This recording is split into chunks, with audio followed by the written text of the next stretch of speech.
particular fall, I had I had the typical fall allergies, which led to a sinus infection, which was pretty common for me. I was doing the irrigation, antibiotics, fourth or fifth round of antibiotics. At this point, they're like, okay, let's do some allergy testing. Maybe there's something else, some other trigger in the environment. The results came back and I was allergic to every single thing that they put on my back.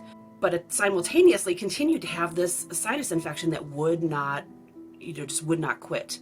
The ENT is like, okay, I think we need to do a sinus surgery. Maybe we need to free up some space. And because the tissue was so necrotic, that she had inadvertently gone through my skull and into my brain. And the pathology report from Mayo showed glial tissue, cerebrospinal fluid, bone fragments. And so at that point, my brain is exposed to an active staph infection in my sinuses. So now what are we looking at?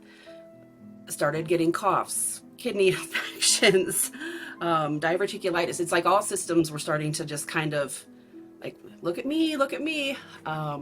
And I finally had a great talk. I am so thankful that at the time that the different doctors I was seeing were willing to listen to me, and instead of, oh, this is the problem child who just keeps coming back, I was able to say, look, I will sign any release you want me to sign.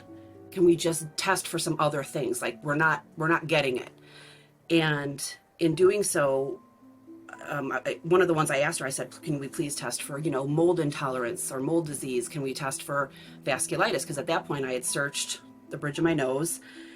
Like 2 days after the test, I get calls from a pulmonologist, a cardiologist, a rheumatologist. I mean, like they're calling me directly. It's not their nurses. It's not, and then it was full go from there. I mean, I think from then it was less than a week before I had biopsies of sinus tissue, skin tissue, and was getting treatment maybe 3 weeks after that.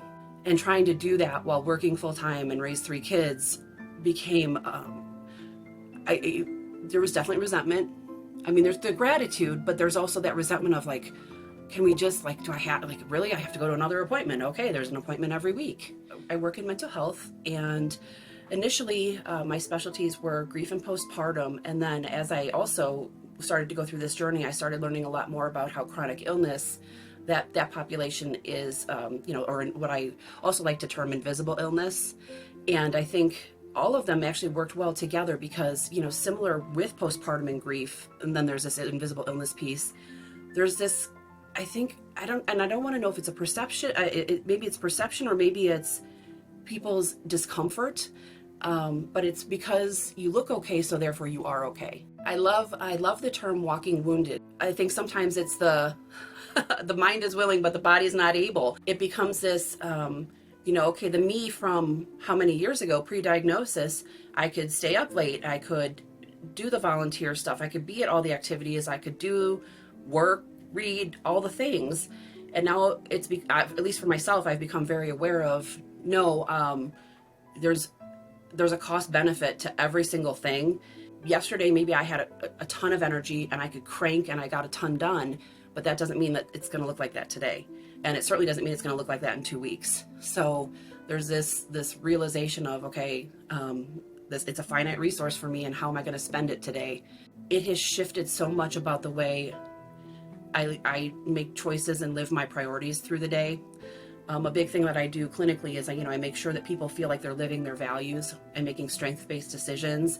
And that, I think, once you have a diagnosis like this, it drives home how important it is to make sure that you are living your values and doing the things that are important to you. And I still struggle with when to say when, because the me from before could say yes to all of it, and the me now, just if I do, it's going to be crash and burn. There's so many things I wish people knew about vasculitis, but to pick one would be that everyone's experience is going to be different. The process to their diagnosis has been different. And with that means that any, medical trauma, any, feelings of resentment towards themselves, their body, it's all going to be different. And I just would hope that, if I had to say one thing, just please be open to listening, because you can Google all the things and it's not going to mean that you can apply that to the person sitting next to you.